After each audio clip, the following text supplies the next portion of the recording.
Come on, man. Y'all should already know the vibe. Of course, I had to cop these. These drippy, too. I don't know how well they perform, but we about to get into that. But come on, you know I had to cop the Zion 2s. I'm wavy, man. What's going on, everybody? Appreciate y'all for tuning back in. And today we're going to be reviewing the Zion 2 Hoop Diamond colorway.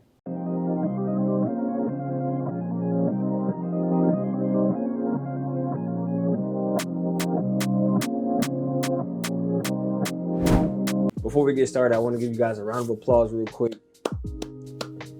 I said round of applause. Okay. You guys helped me reach 300 and I think 1 subscribers right now, but I still reached the 300 subscriber mark, and none of this would be possible without you guys. Also, if you guys don't know, at 500 subscribers, I will be doing a giveaway for a few of you guys. You know, y'all bless me and come through and watch the video, so I gotta bless y'all for sticking around and staying loyal to me, so I really appreciate y'all.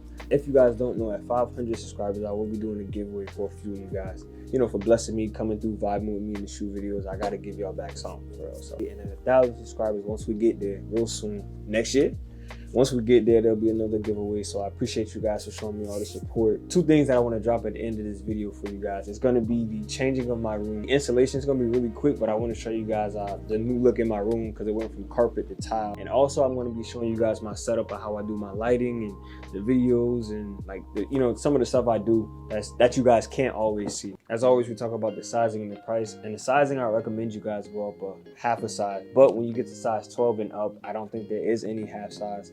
So then I would tell you guys that unfortunately go your true to size, either double sock, because this is a narrow shoe, just like the Zion 1. If you guys had it before, it's a narrow shoe, a size 11.5 and down.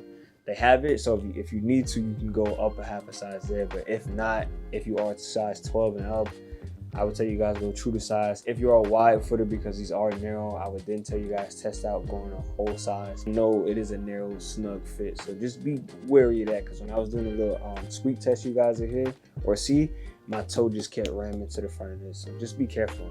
Pricing is going to be $120, which is around average price. I'll leave you guys links down below to the website where you can cop these. Next up, we're going to talk about the style, and I'm actually going to give this colorway a 9. The back part is actually obviously what really sells you the coloration and the designing of the shoe.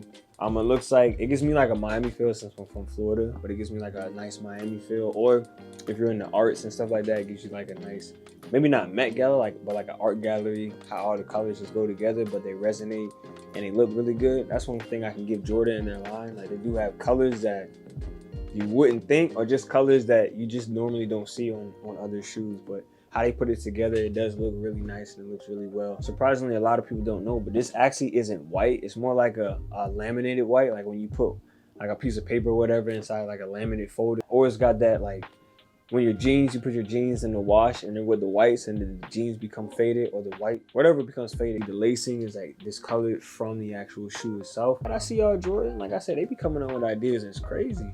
I don't know how they do it, but they do it. And the last part I like about the colorway is that to me, it feels like a unisex type of shoe, because I can see some girls and guys wearing this. And honestly, if you're a man and you create shoes and whatnot, and if you can get girls to go in the store like, oh, those look nice, those look cute, those look pretty, however they say it, you know, you actually won, because you do got to give some credit, you know what I'm saying, for the ladies out there. So I think it's a nice unisex type of shoe. Moving on, next we have my favorite category, and that's the cushion. I'm going to give it an 8 out of 10. Nike and Jordan, y'all keep doing this. They use Nike Zoom Air Strobel, which I think is fire. Y'all can keep using it as many shoes as y'all own, because I will definitely keep purchasing. This year's motto, the Zion 2, is definitely, I don't know if it's the same thing like last year, but I'm just speaking for what I know for this year. It's a more court feel type of shoe, but with good resistance and good impact force protection. If you're looking for like boosts off of the ground, like the 2 inches in like KD14 or PG5 or something like that, you're not going to be getting it from here. You are going to get more of a court to the low to the ground type of feel. So if you like that, then you're definitely going to like the Zion 2 cushion. Next up, we have the support, and I'm going to give it an 8.5 out of 10. Obviously, it being a narrow fit, it is going to be really nice and snug around your foot. But the best part is, I don't know if you guys can see in there, I want to show you. All this is padding from here to here. And the tongue has a little bit of padding, but not much at all. But the padding that's around the ankle, and the fact of it, like I said, being for like a narrow type of fit, makes the shoe feel really comfortable, and your ankle isn't going to go anywhere, especially when I was hooping in it. But I know this year's model is actually really solid. 2 more things about the support. I found out the strapping here, I don't really think it does anything. I think it's just there for the aesthetic. Because once I put it tight and I tied my shoe, I didn't really notice a difference or anything. But I did notice, boy, oh boy, it is tough to get in this shoe, man. If you guys ever had your jeans and you shrunk them on accident in the dryer and it was tough as hell to put them on, that's sometimes what this shoe feel like. Like, it's tight to the, like, you hear it?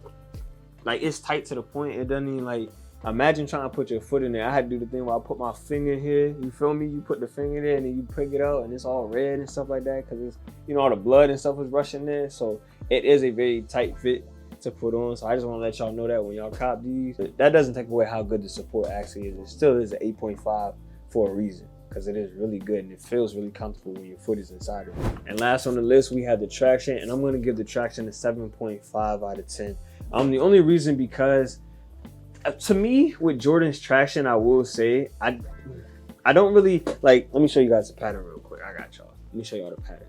With this type of pattern right here, it just screams out to me, I can't really do too much.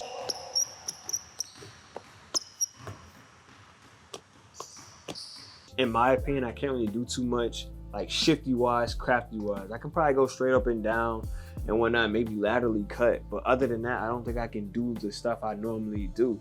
To me, and that's why I had to, and honestly I tested it out on the court and I just it didn't really resonate with me. It's not that bad, but I think it could be a little bit better in the design.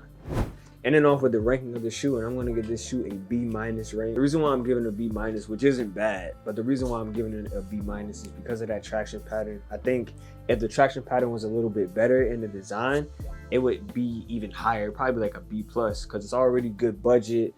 Obviously, there's still hype around Zion Williams, even though he hasn't played, because he still has his second signature shoe. The cushion's really good. The support is good. The what else was it? I'm forgetting one. But yeah, there was another category that I had that was really good. I just think if the traction pattern was a little better designed and you could move around and be shifty and all that other stuff, I think it would definitely be like a B+ type of shoe. But for now, it's gonna sit at a B-, which isn't the lowest I've done. But all in all, they're not bad shoes. I just try to understand why Zion and Westbrook are like the only two current Jordan athletes that are having shoes. And you got Bradley Beal, Luka, and Jason Tatum. You know, guys that have been performing every year, like literally every year, and they don't have a shoe to shoe. So I don't really understand that. I think Jordan is going into a good way because most of the time when Jordans are good, it's usually just the Jordan shoe line, not the Jordan signature athlete. So maybe with the Zion here, it'll propel into something else, but I wouldn't be mad rocking some Bradley Beal, some Tatum, some Lukas, you know, I wouldn't be mad at that, but I don't know, I just never understood that. All jokes aside though, it is a really good shoe, but that's going to be the end of this video. As always, I appreciate you guys for tuning in. Thank you guys for the 300 subscribers, almost at 300K, we ain't did this yet. Pass it to Chauncey, I'm going to show you guys my light setup, because a few of you guys asked me that, so I'm going to show you guys that, and also I'm going to show you guys a transformation of my room really quick, so if you want, you can stick around to that, or just skip completely to the end and watch Chauncey do a signature outro. Other than that, it's upon you guys. I'm gonna see you guys in the next video. I'm out. Peace. Appreciate y'all for tuning in. All the best, man. Yeah, all right, y'all. So real quick before I end it off, I know a lot of you guys asked me about my lighting setup. This is my key light. This is the light that you're supposed to have 45 degrees above you, or like somewhere above your head. This is my second light, the one that puts the second part of my face. They call this the field light. And then I recently just bought my third light. I have it in the description. That's the one that's above my head for the ring light. And then you guys already know about, I had this, obviously the monitor, and I use that. I got that light along with the other lights. I don't feel like getting them right now. So what you guys will be seeing, this is where I work and I shoot at, and it's right here. Okay? Got this, that light in the corner. Bam. For me, it's best to shoot in small corners of the room instead of shooting in a big room, especially when you're starting out, because then you'll learn how to understand how to control the lighting before you get, I guess, professional in a sense. Start off small, work in a nice little corner around your room. Got anything you want to add to it, Chelsea? What? That's your end intro? Yeah, that's the end intro. Thank you for guys watching today's video. See you next in today's video. Bye.